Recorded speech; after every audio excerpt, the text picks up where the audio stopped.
بسم اللہ الرحمن الرحیم۔ حضرت انس رضی اللہ تعالیٰ عنہ سے مروی ہے، نبی کریم صلی اللہ علیہ وآلہ وسلم نے ارشاد فرمایا، جب اللہ تعالیٰ کسی بندے کے ساتھ بلائی اور اس کو برائیوں سے پاک کرنا چاہتا ہے تو اس پر بلائیں اور مسلسل پریشانیاں نازل فرماتا ہے۔ جب وہ بندہ دعا کرتے ہوئے کہتا ہے یا اللہ، تو فرشتے کہتے ہیں یہ آواز تو جانی پہچانی ہے۔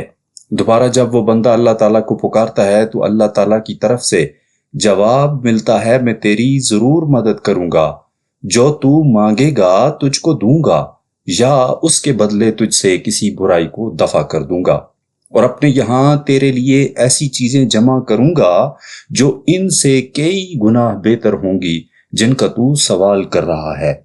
مصائب و آلام والوں سے کہا جائے گا، جس طرح دنیا میں تم پر مصائب و آلام کی بارش ہوئی تھی، اسی طرح تم پر رحمت کی بارش نازل کی جائے گی، اور بلا حساب و کتاب ان کو جنت میں داخل کر دیا جائے گا۔ اس وقت دنیا میں عیش کی زندگی گزارنے والے آرزو کریں گے کہ کاش ہمارے جسم کینچیوں سے کاٹے گئے ہوتے۔ قیامت والے دن اللہ تعالیٰ 4 قسم کے لوگوں کو دوسرے 4 قسم کے لوگوں پر حجت قائم کرنے کے لیے پیش فرمائیں گے۔ مالداروں کے مقابلے میں حضرت سلیمان علیہ السلام کو پیش کیا جائے گا۔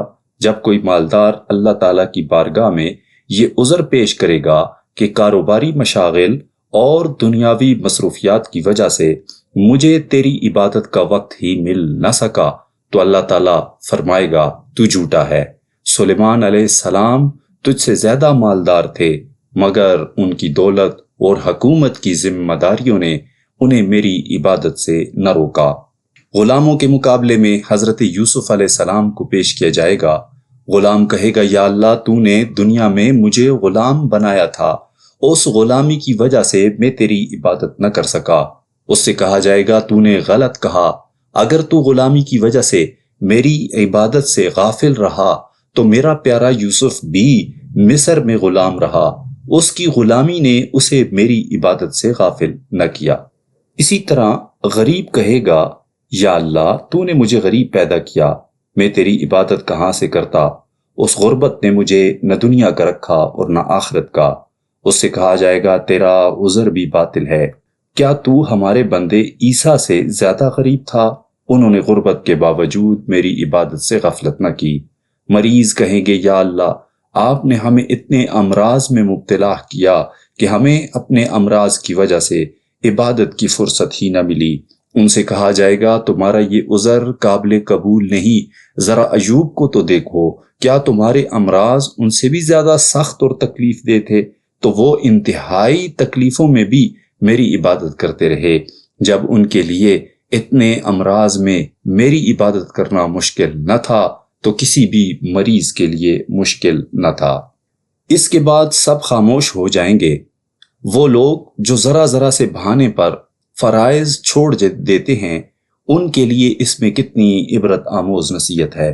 حضرت ابو درداء رضی اللہ تعالیٰ عنہ فرماتے ہیں، لوگ بیماری سے گھبراتے ہیں پر میں اس کو پسند کرتا ہوں تاکہ میرے گناہ معاف ہوں۔ لوگ فقر و فاقہ سے ڈرتے ہیں اور میں اس کو محبوب رکھتا ہوں کیونکہ اس سے میرے اندر تواضع پیدا ہوتی ہے۔ عام لوگ موت کو برا جانتے ہیں اور مجھے موت پیاری ہے، اس لیے کہ اس کے ذریعے سے پروردگار عالم سے ملاقات ہوگی۔ اللہ رب العزت ہمیں اپنی پریشانیوں، مصیبتوں اور مشکلات کے باوجود اللہ تعالیٰ کا شکر گزار بندہ بننے کی توفیق عطا فرمائے۔